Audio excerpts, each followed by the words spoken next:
and welcome to the Lunar Review and welcome to Aquarius season. So Aquarius is an air sign, it's fixed, and it is yang in nature, which means that it's masculine. So to start with, Aquarian energy is very contrarian. So this means that an Aquarius is going to hold the opposite opinion that the majority of people hold. And it's always going to challenge the norms and will even go up against the big institutions of the day. Aquarians, when they think, their thoughts are outside of the box. They have this ability to go past the barriers of ordinary thoughts and enter into that genius realm. So other words that describe Aquarius, Aquarius is progressive and innovative. It's inventive, it is unconventional energy, very eccentric, but it's also very humanitarian, very interested in raising the whole of society up. It is also rebellious and revolutionary in nature. Aquarius is very involved with the whole community. They're on the team. They love teamwork. They're great in large organizations. They thrive when they can contribute to the whole and when they can become part of that group effort. And they are an air sign, so that means that they're going to be cooler and more detached from their emotions. Their thinking is going to be very logical. They're going to be very discerning. They're quite level-headed and friendly, and they have this ability to disassociate from their bodies and from their emotions, and that's what enables them to take this very wide-angle view of life and reality, and it gives them a very objective view. Their currency is ideas. Our ideas is ideas. And ideas are just as intangible, imperceptible as air. Science and technology are also under the domain of Aquarius, and those are subjects that don't shrivel from the lack of warmth. And as a matter of fact, it's in the cool, sterile lab that the mad scientist that is Aquarius can reign free. As a fixed sign, Aquarius has this incredible ability to focus, this intense ability to concentrate. So they can just concentrate on one thing to the exclusion of all else. I mean, they might even forget to eat. They can get so involved in what their work is. And this is a long-lasting, enduring type of concentration. So when they do adhere to a particular ideology or opinion or theory, they're very attached. It will be incredibly hard to change this opinion. And this is because there's a lot of weight behind their words. Their words, they're bold. There's a lot of hard work and well thought out process that went into these words. So when we compare the speech and ideas of an Aquarian to, say, the sign of Gemini, Gemini loves communicating, loves speaking and talking, and Gemini can be more fickle and superficial, a bit more on the small talk side. So, opinions here, there, they're all over the place. But with Aquarius, this is not the case. Their opinions and ideas, they are chiseled in stone. So these, hard-cut words and beliefs they're not going anywhere. They are resistant to change, so it's not likely that someone is going to be able to persuade them otherwise. So herein lies what appears to be a paradox, because we have Aquarius, which is a sign associated with sudden change, radical change, and yet it's a fixed sign. It's a sign of rigidity. So how do we work out this paradox? Well, it's actually because Aquarius has this, determination and this incredible focus. It's because they can do that they will engage in this thought process and their experimentations and whatever methods, and they will keep going until poof, boom, all of a sudden, eureka, the light bulb goes on, and they have got a solution or a new thought process. So there is actually no paradox. It might seem, oh, this success just happened in an instant, but no, because there was an incredible amount of hard work and effort that went into that eureka moment. Aquarius is a yang sign that is occurring in the yin time of year, which is winter. It's deep winter. It's the middle of the season of death. And so according to the theory of yin and yang, we have yang on one hand, and yang is hot and moving. Its direction is up and out. It is the desert. It is symbolized by summer and the masculine principle. Then on the other hand, we have yin, which is cooling and quiet and dark and meditative. The direction is inward. It's symbolized by the moon, by winter, by snow, by anything that is cold. Aquarius is a sign that is marked by continuous change and movement, which are yang qualities. So they are always trying and seeking ways to make society better and to improve things. Their focus is more outward. It's on the public, on society at large. And these are also very yang qualities, because yin is, at home. Yin is at home meditating and is more quiet, and the focus is inward. So in this way, Aquarius is very yang, displaying its very yang energy. Because winter is a yin time of the year, and we have this, this yin energy it's very dark, it's deep, it's cold, and it's mysterious. It is a deep reservoir of yin power and yin energy. And part of yin-yang theory states that yin is what supplies yang with its energy. It nourishes it. And yang, on the other hand, will animate yin. So in this way, they're opposite, but they're complementary and they depend on each other. So with this abundance of yin energy, because winter represents extreme yin, this just nurtures the yang of Aquarius. There is quite a bit of energy available for large groups and organizations, and also Aquarius is very interested in making breakthroughs in technology and science. So the yang of Aquarius is very well nurtured from the yin of winter. The direction of yang is upward and out, whereas the direction of yin is inward and down-bearing. It's a retreat.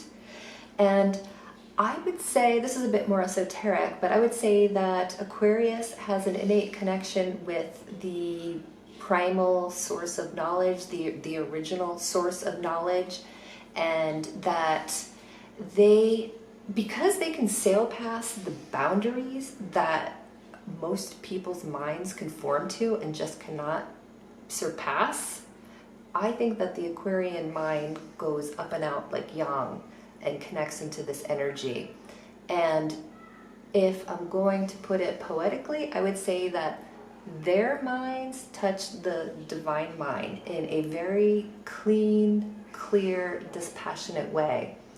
And it's through this direct hit of information that Aquarius is really able to express their highest self.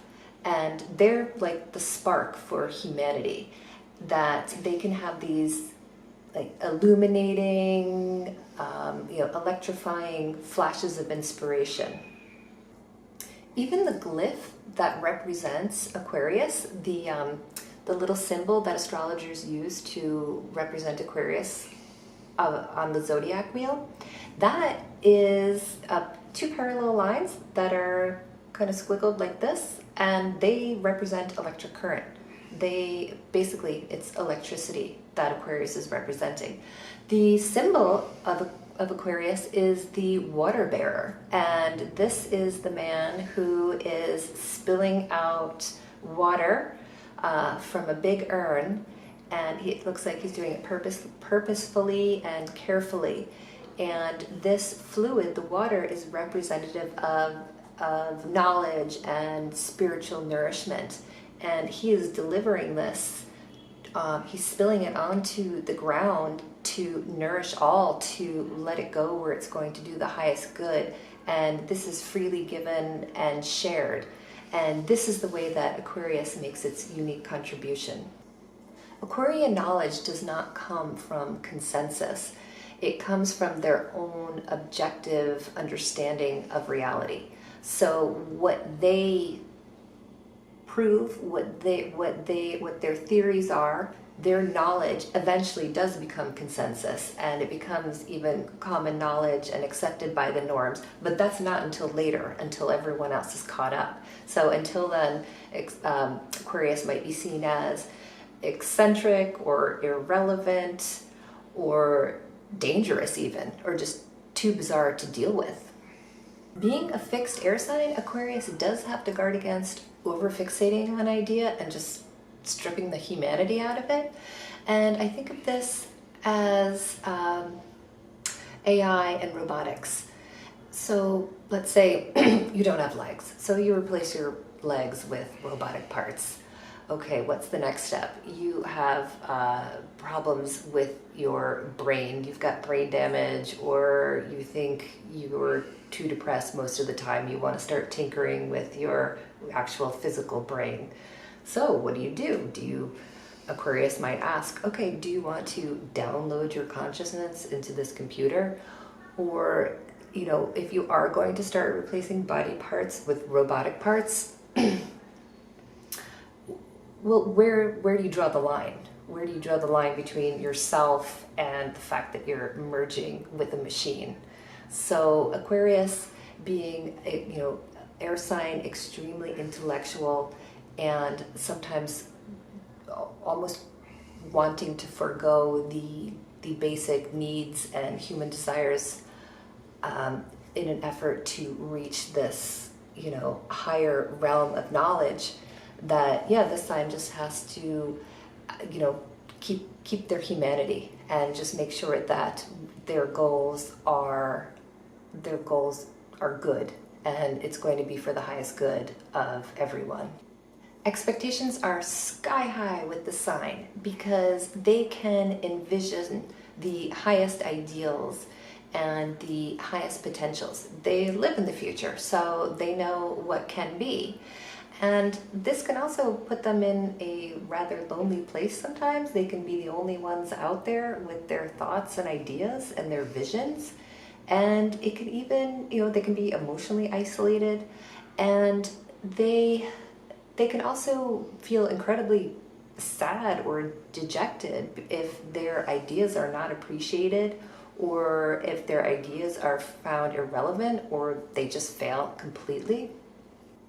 You can look at where Aquarius is in your chart if you want to see how you make your personal contribution to your community and to society. Or you can see, rather paradoxically, where you might be a little bit shy or awkward or introverted when it comes to one-to-one relationships, sort of that tete-a-tete, head-to-head, but thrive when you are in a part of a network or group, or you're behind some cause that you really believe in. You can also see where you can project your ideas into the future, and where you can contribute just that little something special that only you can give to the whole. The natural home for Aquarius on the zodiac wheel is the 11th house. So this is where we have our hopes and dreams. This is our friends, our networks, large groups and organizations, science and technology, innovation, social reform. The vision is forward here, and the direction is definitely in the future. We have computer technology here and AI, but we also have things like sacred geometry, astrophysics and outer space, metaphysical states, and psychedelic states. And this is also where we have our revolutions and uprisings and liberation of country, emancipation of people, and also where we have societal collapse and societal breakdowns. To further understand Aquarius, it's good to look at the sign that precedes it and the sign that comes after it. So the sign that comes before it is Capricorn, and Capricorn is an earth sign, and it is a cardinal sign. And Capricorn is very materialistic and status conscious. It's a very mature, if not slightly stern type of energy in this sign. And it is very, very materialistic. So Capricorn is master of the material world. Capricorn has built the structures that underlie our civilization. It's the foundations. So this is seen in stadiums, monuments, arenas, the roads, buildings, power station, transportation hubs, you name it. It's a very industrious sign and very efficient with its materials. So Capricorn can and does ascend the mountain step by step, day by day, through their own hard work, on their own volition. They, without taking any shortcuts, they will reach the top, the peak, the summit, where not many people reach. And that is their rightful place. With this rock solid mass as their foundation, this is where they reach. This is where they're natural, this is where they naturally belong. And it's because they have earned it. The yin energy of Capricorn nourishes and supports the yang of Aquarius. So where Capricorn meets Aquarius is on top of that mountain. So there we are on top of the world, and Aquarius is now on top with with its head in the clouds. It has a strong material foundation. All the groundwork has been laid by Capricorn. So now Aquarius is free to just reign supreme in the ethereal world. There are no limits. They're at the top. They can only go up, which is, again, a very, up and outward is a very yang type of motion. Aquarius is now free to explore. Their mind is completely liberated. The direction of yang is up and out and without limits now. There is no limit on what Aquarius can achieve. They can focus solely on advancing technology and science, on social welfare. They have nothing stopping them. And this yang is very powerful in Aquarius. It's more powerful than the yang that was in the previous yang signs that came before it. So this in Aquarius, they can think big and act big. It's their right. It's what they're here to do. The sign that comes after Aquarius is Pisces. And Pisces is a mutable water sign, yin in nature. Pisces is the end of winter, and it's the end of the entire cycle because it's the last of the zodiac signs.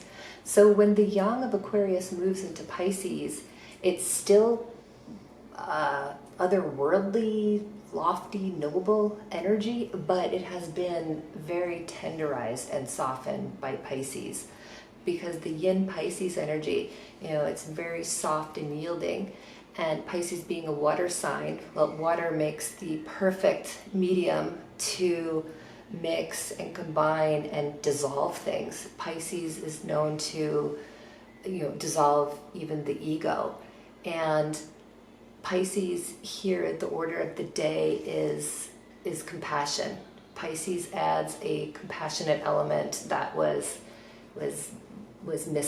largely missing in Aquarius. We can think of the 3 questions the Buddha says to ask before you say something. And what is the first one? The first is what you're saying necessary? The second question is it true? And the third question is it compassionate? So I think Pisces has added that third question, is what you're saying compassionate? And I believe it's Capricorn who's asking, is it necessary to say? And that it's Aquarius saying, but is it true? So Pisces is definitely adding that softer feminine aspect. Pisces is a water sign, and it is performing the yin function of dissolution and dissolving things. However, the water is still contained because the water will take on the shape of whatever container that it's in. So in this way, all of the molecules can stay and be absorbed into the cosmic soup, so to speak. Whereas, and this is also a very yin, downward, concentrating, retreating type of energy, going back to the source. Whereas when the energy was in yang Aquarius, the direction being up and out, the molecules, then the air molecules kind of face the danger of rising and dissipating into the ether, never to be seen again. So with Pisces, we have a consolidation of all of that. To sum up quickly, Aquarius, so the archetypes of Aquarius are the inventor, the rebel, the mad scientist, the iconoclast. Aquarius, that radical fellow who just doesn't follow regular norms and has opinions that are outside the mainstream. So for an Aquarius, rules are just mere guidelines. Thank you for listening, everyone. I hope that you enjoyed, and I will see you again. Till next time.